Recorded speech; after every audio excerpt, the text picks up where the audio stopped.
I now proclaim Kamala Harris of the whorehouse Bannister, first of her skin color, queen of locking up black men, Heel's high protector of the intelligence kingdoms.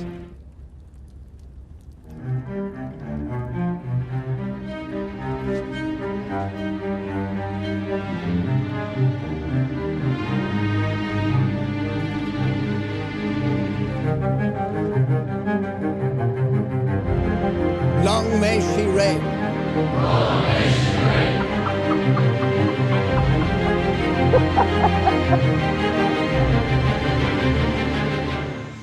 What's up, guys? Your boy Benny. Kamala Harris is a fake candidate. She's fake. She's not real. She's not a real person. She doesn't exist. Kamala Harris's background doesn't exist. Her heritage, her story, none of it's real. None of it's actually materially real. She's fake. She's made up. She's designed to confuse you. She doesn't even use her real accent when speaking, like at specific events to specific audiences. Kamala Harris says things like this. I said to the congressman, I didn't know he could preach like that. Oh, okay. That's pretty embarrassing. She definitely doesn't do this like a lot, right? I think he's going to get in. Okay. Get Kamala in front of the right audience, and boy, she's foghorn leghorn. It's incredible. See, that's straight out of Gone with the Wind. It's amazing what can happen when people are trying to deceive you, when people are trying to tell you or convince you that your candidate is hopeless, that some far left-wing woman is going to beat Donald Trump. It's incredible, the headlines that can be written. Like, here's a good example. Remember this?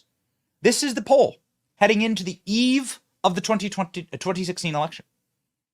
A reminder, the polls are designed to influence and create public opinion, not to reflect it. It's a very important reminder. So many polls, and this is important also for people to remember when Donald Trump is ahead. So many polls are designed effectively to depress the vote and not to create an actual reflection of the vote. Look at this. This would properly be reflected in the Washington Post headline. Remember, this was published on the eve of the 2016 election, one of my favorite headlines in all media. Donald Trump's chances of winning are approaching 0. Well. Would you look at that? Man. What would happen in just 1 week's time? This was published on October 24th, 2016. In 1 week's time, the people who wrote this article would be using the paper it was printed on to wipe away their salty tears and then defecate on, because that's quite frankly what this is, what this paper is worth. Okay, the end. What's the point? The point is that people don't like being lied to, and people are going to believe what they believe based on if you've been lying to them.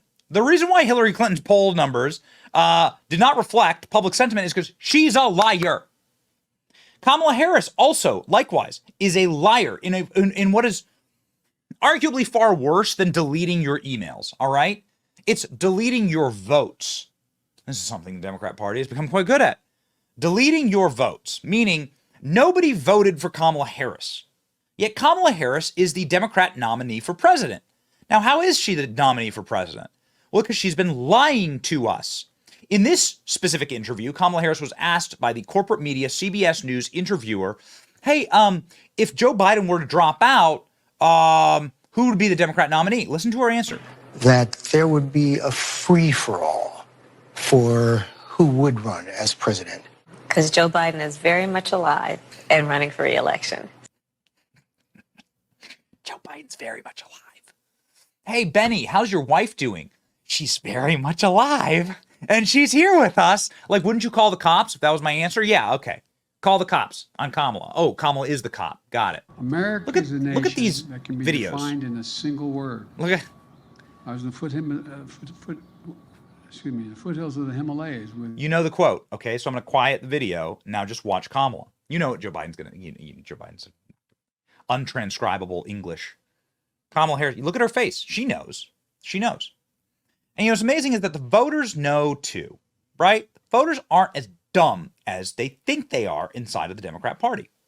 Check this out from today. Of all networks, it is amazing like how this happens. Of all networks, MSNBC has this reporter that goes out and does these little sit-down interviews with voters. And they're not perfect, but boy, do they ever get some unbelievable clips. And this clip in particular, there are these 5 voters from Wisconsin, which is a very critical swing state, obviously, for libs.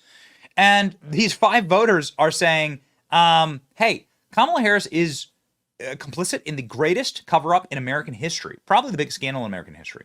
Like, the president is clearly handicapped, mentally and physically incapacitated, deserves to be inside of a home or a care center, and yet they've been lying to us this whole time. And so we're not going to trust Kamala Harris because she's lied to us. The polls that are showing Kamala Harris is doing really well, lies. The headlines talking about how great Kamala Harris is, lies. Kamala Harris herself, lie. Her accent, a lie. Her background, a lie. All of it, a lie. And so they don't trust her. Watch.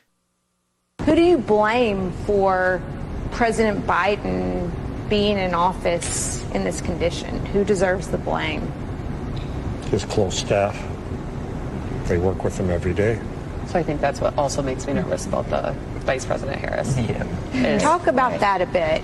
So yes, she's going to be in it, but she also helped keep him in where he's at right now. And if he really is as bad as what they've been saying, I think if he steps down as president and she steps into the presidency before the end of his term, it almost makes me question a little bit more why it didn't happen sooner. She's worked with him. She's been, to my understanding, with him daily, or at least a couple of days a week. Why hasn't this been brought to attention if she's willing to hide that type of information once she's in office? Now what she's willing to hide for herself. And so I think that makes me a little bit uneasy, not necessarily that I wouldn't vote for her for it, but it definitely opens that questioning of why now? Why are you now being okay with exposing Biden's health concerns? Is it because it benefits you, or kind of what that line of questioning looks like? Yeah, is it a power grab or? Does anyone agree with Melissa's point that it calls into the vice president's judgment that she has been around while Biden's health has deteriorated? 100% agree. But it also seems like that's kind of how she carries herself. She kind of does what in the moment she needs to do to continue to move forward and move up. You know, it's amazing how these people are able to able to understand who Kamala Harris is and the cravenness of Kamala Harris. And this is actually reflected in some polls, which is alarming because the polls are often rigged and weighted on behalf. Polls have a far left-wing bias, whereas reality has a right-wing bias. And it's really interesting about that. And yet the polls still show that Donald Trump, some of the larger polls in the country showing Donald Trump winning by 10 points. Kamala Harris is deeply, deeply unpopular. Kamala Harris is horrible net unfavorability. Really cratering right she is up to nearly 60% unfavorables. That's amazing. 56% unfavorables. Kamala Harris has a net spread of negative 12 unfavorables. And these are averaging all the polls together, and Donald Trump's still leading in the polls, which is quite frankly remarkable.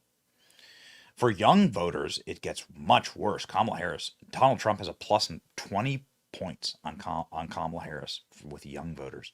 Young people understand it better, I think better, like they have a better understanding of these things. And that's why you heard some of the young people in the clip saying, no, I don't trust this. I don't trust her. I don't trust her. If you want some further build into all this, check out CNN, our pollster, Harry Enton, describing, something pretty remarkable here. How smart, young voters are saying no to Kamala. They're sick of the lies. Watch. So I want to take a look at Trump versus Democratic margin. Just remind folks where we were at the end of the 2020 campaign. Joe Biden won voters under the age of 35 by 21 points. What do we see with Kamala Harris? Well, she's still ahead, but the margin here is significantly less than what we saw with Joe Biden back in 2020. She's up by just 9 points. You may make the argument that was better than Biden was doing before he got out, but compared to that Democratic baseline, where Democrats have historically in presidential elections, at least this century, been carrying that young vote by 20 or more percentage points, she is way down from that. So if this is unique support among young voters, I would like to know what non-unique support is. Is it even worse than this? Is she doing better than Biden was, though? She was doing slightly better. Maybe Biden was up by, like 6 on average or 5. This is maybe slightly better, but this is not game-changing stuff, Mr. Berman. All right, what have we seen in terms of motivation? Yeah, so, the other thing is we talk about vote choice, right? But let's also talk about motivation, right? Because it's not just who you would support, it's whether or not you'd come out to the polls. And this, I think, is rather interesting. Do Democrats say they're more motivated to turn out after Biden left the race? Well, we do see a significant portion of Democrats who say yes, 39%. The thing I was interested in was it disproportionately younger voters who said that they were more likely to turn out or more motivated to turn out. And what we see here is it's 42%.